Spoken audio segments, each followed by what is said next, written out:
بسم اللہ الرحمن الرحیم نحمدہ ونصلی علی رسولہ الکریم اما بعد۔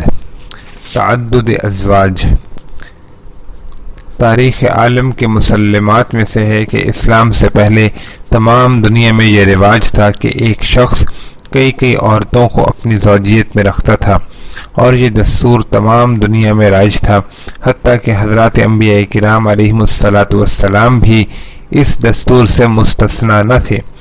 حضرت ابراہیم علیہ السلام کی 2 بیویاں تھیں، حضرت اسحاق علیہ السلام کی بھی متعدد بیویاں تھیں، حضرت موسیٰ علیہ السلام کی بھی کئی بیویاں تھیں، اور حضرت سلیمان علیہ السلام کی 20 بیویاں تھیں، اور حضرت داؤد علیہ السلام کی 100 بیویاں تھیں، اور تورات و انجیل اور دیگر صحف انبیاء میں حضرات انبیاء کرام علیہم السلام کی متعدد ازواج کا ذکر ہے، اور کہیں بھی تعدد ازواج کی ممانعت کا ادنی اشارہ بھی نہیں پایا جاتا۔ حضرت عیسیٰ علیہ السلام اور حضرت یحییٰ علیہ السلام صرف یہ 2 نبی ایسے گزرے ہیں جنہوں نے بالکل شادی نہیں فرمائی، سو اگر ان کے فعل کو استدلال میں پیش کیا جائے تو ایک شادی بھی ممنوع ہو جائے گی۔ عیسیٰ علیہ السلام نے رفع الی السماء یعنی آسمان پر اٹھائے جانے سے پہلے اگرچہ شادی نہیں کی، مگر نزول کے بعد یعنی دنیا میں دوبارہ تشریف آوری کے بعد شادی فرمائیں گے، اور اولاد بھی ہوگی، جیسا کہ احادیث میں آیا ہے۔ غرض یہ کہ علماء یہود اور علماء نصارہ کو مذہبی لحاظ سے تعدد ازواج پر اعتراض کا کوئی حق نہیں۔ اسلام آیا اور اس نے تعدد ازواج کو جائز قرار دیا، مگر اس کے ساتھ ایک حد مقرر کر دی کہ 4 سے تجاوز نہ کیا جائے، اس لیے کہ نکاح سے مقصود عفت و عصمت ہے، یعنی پاک دامنی کا حصول اور گناہوں سے حفاظت۔ شریعت اسلامیہ نے غایت درجہ اعتدال اور توسط کو ملحوظ رکھا، نہ تو جاہلیت کی طرح غیر محدود کثرت کی اجازت دی، اور نہ اتنی تنگی کہ ایک سے زائد کی اجازت ہی نہ دی جائے۔ حضرت صلی اللہ علیہ وآلہ وسلم نے متعدد نکاح کیوں فرمائے؟ حضرت صلی اللہ علیہ وسلم کی بعثت کا مقصد یہ تھا کہ لوگوں کو ورطہ ہلاکت اور گرداب مصیبت سے نکالے۔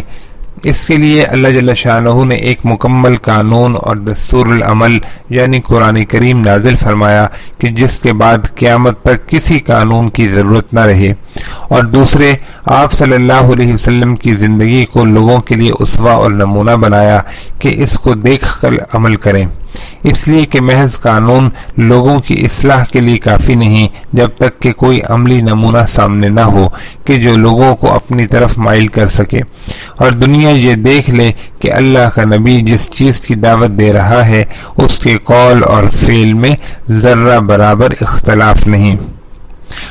قرآن کریم میں اللہ تعالی نے سورہ احزاب کی آیت نمبر 21 میں فرمایا لَقَدْ كَانَ لَكُمْ فِي رَسُولِ اللَّهِ أُسْوَةٌ حَسَنَةٌ۔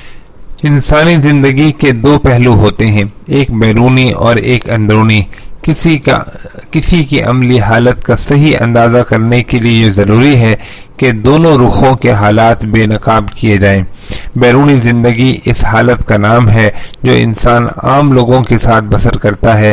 اس حصے کے متعلق انسان کی تفصیلی حالات معلوم کرنے کے لیے کثرت شواہد دستیاب ہو سکتے ہیں، اور اندرونی زندگی سے خانگی زندگی مراد ہے جس سے انسان کی اخلاقی حالت کا صحیح پتہ چل سکتا ہے۔ ہر فرد اپنے گھر کی 4 دیواری میں آزاد ہوتا ہے اور اپنی بیوی اور اہل خانہ سے بے تکلف ہوتا ہے، اور انسان کی اخلاقی اور عملی کمزوریاں اہل خانہ سے پوشیدہ نہیں ہوتی۔ بس ایسی صورت میں انسان کی صحیح زندگی کا اندازہ کرنے کے لیے سب سے بہتر کسوٹی یہی ہے کہ اس کی خانگی حالات دنیا کے سامنے آ جائیں۔ اسی طرح حضرت صلی اللہ علیہ وسلم کی حیات طیبہ کے 2 پہلو تھے، ایک بیرونی زندگی اور ایک خانگی زندگی۔ بیرونی زندگی کے حالات کو بتمام و کمال صحابہ کرام رضی اللہ تعالیٰ عنہم کی جماعت نے دنیا کو پہنچایا، جس کی نظیر کسی ملت اور مذہب میں نہیں۔ کسی امت نے اپنے نبی کی زندگی کے حالات اس تفصیل و تحقیق اور کے ساتھ تو کیا اس کا عشر اشیر بھی دنیا کے سامنے پیش نہیں کیا۔ اور خانگی اور اندرونی زندگی کے حالات کو امہات المومنین یعنی ازواج مطہرات رضی اللہ تعالی عنہن کی جماعت نے دنیا کے سامنے پیش کیا، جس سے اندرون خانہ آپ صلی اللہ علیہ وسلم کی عبادت اور تہجد اور شب بیداری اور فقیری اور درویشی اور اخلاقی اور عملی زندگی کے تمام اندرونی اور خانگی حالات دنیا کے سامنے آ گئے، جس سے حضور صلی اللہ علیہ وسلم کی خدا ترسی اور راست بازی اور پاک دامنی روز و روشن کی طرح واضح ہو گئی کہ رات کی تاریکیوں میں جبکہ سوائے عالم الغیب کے کوئی دیکھنے والا نہ تھا، کس طرح آپ صلی اللہ علیہ وسلم اللہ کی عبادت میں ذوق و شوق کے ساتھ مشغول رہتے تھے، جس کے لیے سورہ مزمل شاہد عادل ہے۔ اس لیے حضور پر نور صلی اللہ علیہ وسلم نے سوائے حضرت خدیجہ الکبریٰ رضی اللہ تعالی عنہا کے 10 عورتوں سے نکاح فرمایا تاکہ عورتوں کی ایک کثیر جماعت آپ صلی اللہ علیہ وسلم کی خانگی زندگی دنیا کے سامنے پیش کر سکے، اس لیے کہ بیوی جس قدر شوہر کے رازوں سے واقف ہو سکتی ہے کوئی دوسرا شخص ہرگز واقف نہیں ہو سکتا۔ اس لیے حضور صلی اللہ علیہ وسلم نے متعدد نکاح فرمائے تاکہ آپ صلی اللہ علیہ وسلم کی خانگی زندگی کے تمام حالات نہایت وثوق کے ساتھ دنیا کے سامنے آ جائیں اور ایک کثیر جماعت کی روایت کے مطابق کسی قسم کا شک اور شبہ باقی نہ رہے، اور شریعت کے وہ احکام و مسائل جو خاص عورتوں سے متعلق ہیں اور مردوں سے بیان کرنے میں حیا اور حجاب مانے ہوتا ہے، ایسے احکام کی تبلیغ ازواج مطہرات کے ذریعے سے ہو جائے، اور حضور پر نور صلی اللہ علیہ وسلم کا متعدد عورتوں سے نکاح کرنا معاذ اللہ حظ نفس کے لیے نہ تھا، اس لیے کہ حضور صلی اللہ علیہ وسلم نے سوائے ایک شادی کے تمام شادیاں بیواؤں سے کی ہیں، جو نہ اپنے حسن و جمال کی خاطر مشہور تھیں اور نہ مال و دولت کے اعتبار سے، بلکہ معاملہ اس کے برعکس تھا، اور نہ آپ صلی اللہ علیہ وسلم کے یہاں کوئی عیش و عشرت کا سامان تھا، بلکہ فقط مقصود یہ تھا کہ عورتوں کے متعلق جو شریعت کے احکام ہیں ان کی تبلیغ عورتوں ہی کے ذریعے ہو سکتی ہے، اور ازواج مطہرات رضی اللہ تعالی عنہن کے حجرے در حقیقت امت کی امہات اور معلمات کے حجرے تھے۔ جس ذات بابرکات کے گھر میں 2 مہینے توانا چڑھتا ہو اور پانی اور کھجور پر اس کا اور اس کی بیویوں کا گزارا ہو، اور جس کا دن مسجد میں اور رات مصلی پر کھڑے ہوئے اس طرح گزرتی ہو کہ اللہ کے سامنے کھڑے کھڑے پاؤں پر ورم آ جائیں، وہاں عیش و عشرت کا تصور بھی محال ہے۔ حضور اکرم صلی اللہ علیہ وآلہ وسلم کی اولاد۔ آپ صلی اللہ علیہ وسلم کی اولاد کے بارے میں اقوال مختلف ہیں۔ سب سے زیادہ معتبر اور مستند قول یہ ہے کہ 3 صاحبزادے اور 4 صاحبزادیاں تھیں۔ نمبر 1 قاسم، نمبر 2 عبداللہ جن کو طیب اور طاہر کے نام سے بھی پکارا جاتا ہے، نمبر 3 ابراہیم، نمبر 4 زینب، نمبر 5 رقیہ، نمبر 6 ام کلثوم، نمبر 7 فاطمہ الزہرا رضی اللہ تعالی عنہم اجمعین۔ صاحبزادیوں کے بارے میں کوئی اختلاف نہیں، بالاتفاق 4 تھیں، چاروں بڑی ہوئیں، بیاہی گئیں، اسلام لائیں، ہجرت کی۔ حضرت ابراہیم کے بارے میں بھی کوئی اختلاف نہیں، یہ بالاتفاق آپ صلی اللہ علیہ وسلم کی ام ولد ماریہ قبطیہ رضی اللہ تعالی عنہا کے بطن سے تھے اور بچپن ہی میں انتقال کر گئے۔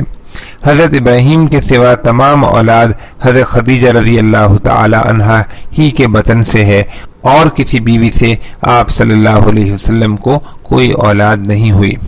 حضرت خدیجہ رضی اللہ تعالی عنہا کے بطن سے جس قدر لڑکے پیدا ہوئے وہ سب بچپن ہی میں وفات پا گئے، اس لیے ان کی تعداد میں اختلاف ہے۔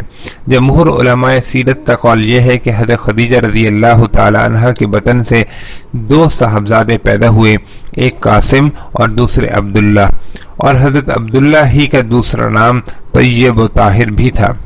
بعض کہتے ہیں کہ طیب اور طاہر آپ صلی اللہ علیہ وسلم کے 2 صاحبزادے تھے جو حضرت قاسم اور عبداللہ کے علاوہ تھے۔ اس قول کی بنا پر حضرت خدیجہ رضی اللہ تعالی عنہا سے لڑکوں اور لڑکیوں کی تعداد برابر ہو جاتی ہے۔ بعض کہتے ہیں کہ حضرت خدیجہ رضی اللہ تعالی عنہا سے 6 صاحبزادے ہوئے، 5ویں اور 6ٹھے صاحبزادے کا نام مطیب اور مطہر تھا۔ واللہ اعلم۔ حضرت قاسم رضی اللہ تعالیٰ عنہ، آپ صلی اللہ علیہ وسلم کی اولاد میں سب سے پہلے حضرت قاسم پیدا ہوئے اور بعثت نبوی سے پیشتر ہی انتقال کر گئے، صرف 2 سال زندہ رہے، اور بعض کا قول ہے کہ سن تمیز کو پہنچ کر وفات پائی، اور حضرت صلی اللہ علیہ وسلم کی کنیت ابو القاسم انہی کی طرف منسوب ہے۔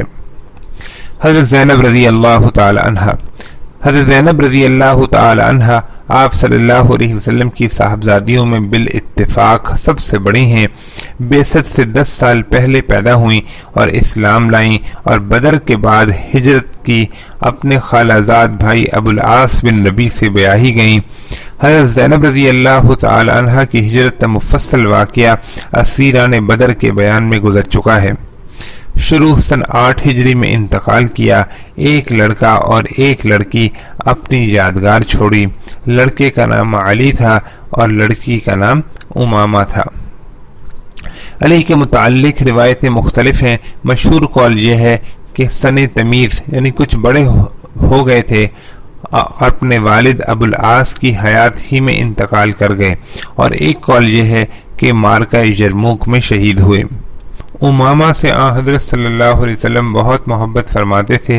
امامہ آپ صلی اللہ علیہ وسلم سے بہت مانوس تھیں، بعض اوقات نماز میں آپ صلی اللہ علیہ وسلم کے دوش مبارک پر چڑھ جاتی تھیں، آپ صلی اللہ علیہ وسلم آہستہ سے ان کو اتار دیتے تھے۔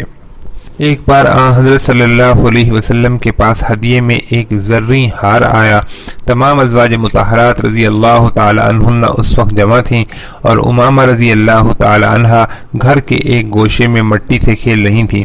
آپ صلی اللہ علیہ وسلم نے فرمایا، یہ ہار میں اپنے محبوب ترین اہل کو دوں گا۔ سب کا گمان یہ تھا کہ حضرت عائشہ رضی اللہ تعالی عنہا کو عطا فرمائیں گے، لیکن آپ صلی اللہ علیہ وسلم نے امامہ رضی اللہ تعالی عنہا کو بلایا اور اول ان کی آنکھوں کو اپنے دست مبارک سے پوچھا اور پھر وہ ہار ان کے گلے میں ڈالا۔ حضرت فاطمہ رضی اللہ تعالی عنہا کے انتقال کے بعد حضرت علی رضی اللہ تعالی عنہ نے امامہ رضی اللہ تعالی عنہا سے نکاح کیا، اور جب حضرت علی رضی اللہ تعالی عنہ نے شہادت پائی تو مغیرہ بن نوفل کو وصیت کی کہ تم امامہ سے نکاح کر لینا۔ بعض کہتے ہیں کہ مغیرہ کے حضرت امامہ رضی اللہ تعالی عنہ سے ایک لڑکا ہوا جس کا نام یحییٰ تھا، اور بعض کہتے ہیں کہ امامہ کے کوئی اولاد نہیں ہوئی، اور حضرت امامہ رضی اللہ تعالی عنہ نے مغیرہ کے جہاں وفات پائی۔ حضرت رقیہ رضی اللہ تعالی عنہ، حضرت رقیہ رضی اللہ تعالی عنہ اور حضرت ام کلثوم رضی اللہ تعالی عنہ آپ صلی اللہ علیہ وسلم کی یہ دونوں صاحبزادیاں ابو لہب کے بیٹوں سے منسوب تھیں، رقیہ عتبہ بن ابی لہب سے اور ام کلثوم عتیبہ بن ابی لہب سے۔ فقط نکاح ہوا تھا، عروسی نہیں ہوئی تھی۔ جب تبت یدا ابی لہب و تب نازل ہوئی تو ابی لہب نے بیٹوں کو بلا کر کہا کہ اگر تم محمد صلی اللہ علیہ وسلم کی بیٹیوں کو طلاق نہ دو گے تو سمجھ لو کہ تمہارا میرے ساتھ سونا اور بیٹھنا حرام ہے۔ دونوں بیٹوں نے باپ کے حکم کی تعمیل کی اور عروسی سے پہلے ہی آپ صلی اللہ علیہ وسلم کی دونوں صاحبزادیوں کو طلاق دے دی۔ آپ صلی اللہ علیہ وسلم نے حضرت رقیہ رضی اللہ تعالی عنہ کا نکاح حضرت عثمان رضی اللہ تعالی عنہ سے کر دیا۔ حضرت عثمان رضی اللہ تعالی عنہ نے جب حبشہ کی طرف ہجرت کی تو حضرت رقیہ رضی اللہ تعالی عنہ بھی آپ رضی اللہ تعالی عنہ کے ہمراہ تھیں۔ کچھ عرصے تک آپ کو ان دونوں کی کچھ خبر معلوم نہ ہوئی۔ ایک عورت آئی اور اس نے یہ خبر دی کہ میں نے دونوں کو دیکھا ہے۔ آپ صلی اللہ علیہ وسلم نے فرمایا، اللہ ان دونوں کے ساتھ ہو، تحقیق عثمان لوط علیہ السلام کے بعد پہلا شخص ہے جس نے مع اہل و عیال کے ہجرت کی ہے۔ وہاں جا کر ایک بچہ پیدا ہوا جس کا نام عبداللہ رکھا گیا، 6 سال زندہ رہ کر انتقال کر گیا۔ جس وقت حضرت صلی اللہ علیہ وسلم غزوہ بدر کے لیے روانہ ہوئے تو حضرت رقیہ رضی اللہ تعالی عنہ بیمار تھیں. اسی وجہ سے حضرت عثمان رضی اللہ تعالی عنہ غزوہ بدر میں شریک نہ ہو سکے، ان کی تیمارداری میں رہے. عین اسی روز کہ جس روز حضرت زید بن حارث رضی اللہ تعالی عنہ اسلام کی فتح اور مشرکین کی ہزیمت کی بشارت اور خوشخبری لے کر مدینہ آئے، حضرت رقیہ رضی اللہ تعالی عنہ نے انتقال فرمایا. حضرت رقیہ رضی اللہ تعالی عنہ کی علالت کی وجہ سے اسامہ بن زید رضی اللہ تعالی عنہ بھی بدر میں شریک نہیں ہوئے. صاحبزادی کے دفن میں مشغول تھے. یکا یک تکبیر کی آواز سنائی دی. حضرت عثمان رضی اللہ تعالی عنہ نے پوچھا کہ اے اسامہ یہ کیا ہے؟ دیکھتے کیا ہیں کہ زید بن حارثہ رضی اللہ تعالیٰ عنہ حضرت صلی اللہ علیہ وسلم کی ناقہ پر سوار ہیں اور مشرکین کے قتل کی بشارت لے کر آئے ہیں. انتقال کے وقت 20 سال کی عمر تھی. حضرت ام کلثوم رضی اللہ تعالی عنہ رضی اللہ تعالی عنہ اسی کنیت کے ساتھ مشہور تھیں. بظاہر یہ کنیت ہی آپ کا نام تھا، اس کے علاوہ آپ کا کوئی نام ثابت نہیں. حضرت رقیہ رضی اللہ تعالی عنہ کی وفات کے بعد ماہ ربیع الاول سن 3 ہجری میں حضرت عثمان رضی اللہ تعالی عنہ کے نکاح میں آئیں. 6 سال حضرت عثمان رضی اللہ تعالی عنہ کے ساتھ رہیں اور کوئی اولاد نہیں ہوئی. ماہ شعبان سن 9 ہجری میں انتقال فرمایا.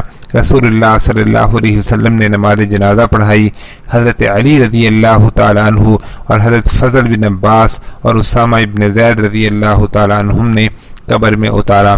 حضرت صلی اللہ علیہ وسلم قبر کے کنارے پر بیٹھے ہوئے تھے اور آنکھوں سے آنسو جاری تھے. حضرت ام کلثوم رضی اللہ تعالی عنہ پہلے ابو لہب کے بیٹے عتیبہ سے منسوب تھیں. باپ کے کہنے پر اس نے طلاق دے دی. طلاق تو دوسرے بیٹے عتبہ نے بھی حضرت رقیہ رضی اللہ تعالی عنہ کو دے دی تھی، مگر عتیبہ نے فقط طلاق پر اکتفا نہ کیا بلکہ طلاق دے کر آپ کے پاس آیا اور یہ کہا کہ میں آپ کے دین کا منکر ہوں اور آپ کی بیٹی کو طلاق دے دی ہے. وہ مجھ کو پسند نہیں کرتی اور میں اس کو پسند نہیں کرتا. اس کے بعد آپ صلی اللہ علیہ وسلم پر حملہ کیا اور آپ صلی اللہ علیہ وسلم کا پیرہن چاک کر دیا. آپ صلی اللہ علیہ وسلم نے بد دعا فرمائی کہ اے اللہ اس پر کوئی درندہ اپنے درندوں میں سے مسلط فرما. چنانچہ ایک مرتبہ قریش کا تجارتی قافلہ شام کی طرف گیا. جا کر مقام زرقا میں اترا. ابو لہب اور عتیبہ بھی اس قافلے میں تھے. رات کے وقت ایک شیر آ گیا. وہ شیر قافلے والوں کے چہروں کو دیکھتا جاتا اور سونگھتا جاتا تھا. جب عتیبہ پر پہنچا تو فوراً اس کا سر چبا لیا. عتیبہ کا اسی وقت دم نکل گیا اور شیر ایسا غائب ہوا کہ کہیں اس کا پتہ نہ چلا. مفصل قصہ انشاءاللہ تعالی معجزات کے بیان میں آئے گا. حضرت ام کلثوم رضی اللہ تعالی عنہ کا انتقال ہو گیا تو رسول اللہ صلی اللہ علیہ وسلم نے یہ ارشاد فرمایا کہ اگر میرے 10 لڑکیاں بھی ہوتی تو یکے بعد دیگرے عثمان رضی اللہ تعالی عنہ کی زوجیت میں دے دیتا. حضرت فاطمہ الزہرا رضی اللہ تعالی عنہ. فاطمہ آپ کا نام اور زہرا اور بطول یہ 2 آپ کے لقب تھے. حضرت سیدہ رضی اللہ تعالی عنہ کو بطول اس لیے کہا جاتا ہے کہ بطول بطل بامعنی قطع سے مشتق ہے کہ اپنے فضل و کمال کی وجہ سے دنیا کی عورتوں سے منقطع تھیں، یا یہ کہ ماں سوائے اللہ سبحانہ و تعالی منقطع اور علیحدہ تھیں اور بوجہ باطنی زہرت اور بجہت و صفا و نورانیت زہرا کہلاتی تھیں. ابن عبد البر فرماتے ہیں کہ بعثت کے پہلے سال میں پیدا ہوئیں. ابن جوزی کہتے ہیں کہ بعثت سے 5 سال پیشتر پیدا ہوئیں جبکہ قریش خانہ کعبہ کی تعمیر کر رہے تھے. آپ صلی اللہ علیہ وسلم کی تمام صاحبزادیوں میں حضرت فاطمہ رضی اللہ تعالی عنہ سب سے چھوٹی ہیں. سب سے بڑی حضرت زینب رضی اللہ تعالی عنہ ہیں، پھر حضرت رقیہ رضی اللہ تعالی عنہ، پھر حضرت ام کلثوم رضی اللہ تعالی عنہ اور پھر حضرت فاطمہ رضی اللہ تعالی عنہ. اس ترتیب سے پیدا ہوئیں. سن 2 ہجری میں حضرت علی رضی اللہ تعالی عنہ کے ساتھ نکاح ہوا۔ پہلے قول کی بنا پر حضرت فاطمہ رضی اللہ تعالی عنہ اس وقت 15 سال اور 5.5 ماہ کی تھیں، اور دوسرے قول کی بنا پر 19 سال اور 1.5 مہینے کی تھیں۔ حضرت علی رضی اللہ تعالیٰ عنہ کے متعلق اختلاف ہے کہ وہ کس سن میں اسلام لائے۔ ایک قول یہ ہے کہ 8 سال کی عمر میں، اور دوسرا قول یہ ہے کہ 10 سال کی عمر میں اسلام لائے۔ پہلے قول کے بنا پر نکاح کے وقت حضرت علی رضی اللہ تعالیٰ عنہ کی عمر 21 سال اور 5 مہینے ہوگی، اور دوسرے قول کی بنا پر 24 سال اور 1.5 مہینے ہوگی۔ حضرت فاطمہ رضی اللہ تعالی عنہ کے نکاح کی تفصیل سن 2 ہجری کے واقعات میں گزر چکی ہے۔ حضرت فاطمہ رضی اللہ تعالی عنہ کے 5 اولادیں ہوئیں، 3 لڑکے اور 2 لڑکیاں، حسن، حسین، محسن، ام کلثوم، زینب رضی اللہ تعالی عنہم۔ سوائے حضرت فاطمہ رضی اللہ تعالی عنہ کے اور کسی صاحبزادی سے حضرت صلی اللہ علیہ وسلم کی نسل کا سلسلہ نہیں چلا۔ حضرت صلی اللہ علیہ وسلم کی وفات کے 6 مہینے بعد رمضان المبارک سن 11 ہجری میں حضرت فاطمہ رضی اللہ تعالی عنہ نے انتقال فرمایا۔ حضرت عباس رضی اللہ تعالی عنہ نے نماز جنازہ پڑھائی، اور حضرت علی رضی اللہ تعالی عنہ اور حضرت عباس اور حضرت فضل بن عباس رضی اللہ تعالی عنہما نے قبر میں اتارا۔ فضائل و مناقب۔ رسول اللہ صلی اللہ علیہ وسلم کو سب سے زیادہ محبوب تھیں۔ بار بار آپ صلی اللہ علیہ وسلم نے یہ فرمایا کہ اے فاطمہ، کیا تو اس پر راضی نہیں کہ تو جنت کی تمام عورتوں کی سردار ہو؟ ایک روایت میں ہے کہ آپ صلی اللہ علیہ وسلم نے یہ فرمایا کہ تو تمام عالم کی عورتوں کی سردار ہے سوائے مریم علیہ السلام کے۔ آپ صلی اللہ علیہ وسلم کا معمول تھا کہ جب آپ صلی اللہ علیہ وسلم سفر میں جاتے تو سب سے آخر میں حضرت فاطمہ رضی اللہ تعالی عنہا سے ملتے، اور جب سفر سے واپس تشریف لاتے تو سب سے پہلے حضرت فاطمہ رضی اللہ تعالی عنہا کے پاس جاتے۔ حضرت سیدہ فاطمہ الزہرا رضی اللہ تعالی عنہا کے فضائل و مناقب کے لیے ایک مستقل تصنیف درکار ہے، اس لیے ہم نے بادل ناخواستہ اختصار سے کام لیا۔ حضرت ابراہیم رضی اللہ تعالی عنہ۔ حضرت ابراہیم رضی اللہ تعالی عنہ حضرت صلی اللہ علیہ وسلم کی آخری اولاد ہیں، جو ماریہ قبطیہ کے بطن سے ماہ ذی الحجہ سن 8 ہجری میں پیدا ہوئے۔ 7ویں روز آپ صلی اللہ علیہ وسلم نے عقیقہ کیا۔ عقیقے میں 2 مینڈھے ذبح کرائے، سر منڈوایا، بالوں کے برابر چاندی تول کر صدقہ کی گئی، اور بال زمین میں دفن کیے گئے، اور ابراہیم نام رکھا، اور عوالی میں ایک دودھ پلانے والی کے حوالے کیا۔ کبھی کبھی آپ صلی اللہ علیہ وسلم تشریف لے جاتے اور گود میں لے کر پیار کرتے۔ تقریباً 15-16 مہینے زندہ رہ کر سن 10 ہجری میں انتقال کیا۔ جس روز انتقال ہوا اتفاق سے اس روز سورج گہن ہوا۔ عرب کا یہ عقیدہ تھا کہ جب کوئی بڑا شخص مرتا ہے تو سورج گہن ہوتا ہے، اس لیے آپ صلی اللہ علیہ وسلم نے اس عقیدہ فاسدہ کے رد کرنے کے لیے خطبہ دیا کہ چاند اور سورج اللہ کی نشانیاں ہیں، کسی کے مرنے یا جینے سے ان کو گہن نہیں لگتا۔ اللہ تعالیٰ اپنے بندوں کو ڈراتا ہے، جب ایسا دیکھو تو نماز پڑھو اور دعا کرو اور صدقہ دو۔